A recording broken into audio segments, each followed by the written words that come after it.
While the 9-step approach assumes the suspect is guilty and applies pressure to extract a confession, there is an alternative approach.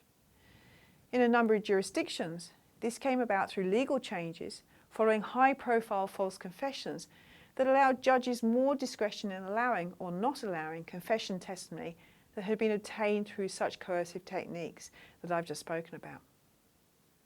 In this method of interviewing, investigators seek to establish rapport with the interviewee and to use direct positive confrontation of the suspect to elicit confessions or other self-incriminating statements.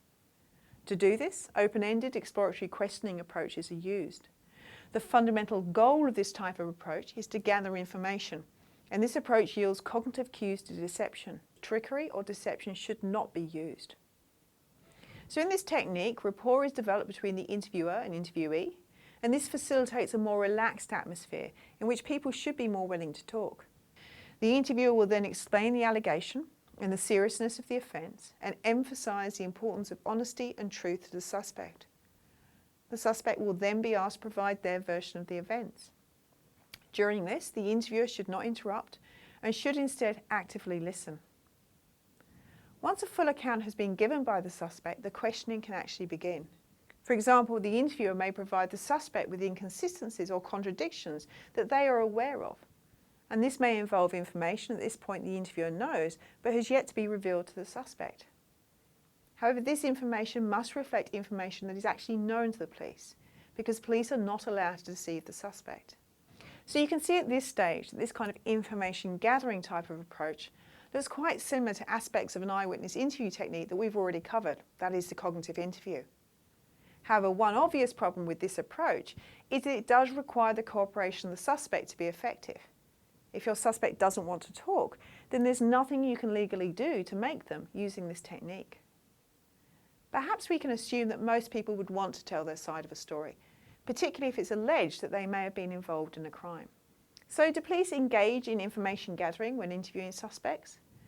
Well, investigative interviewing with its more information-seeking focus has been adopted in a number of countries, including the United Kingdom, Norway, New Zealand and Australia.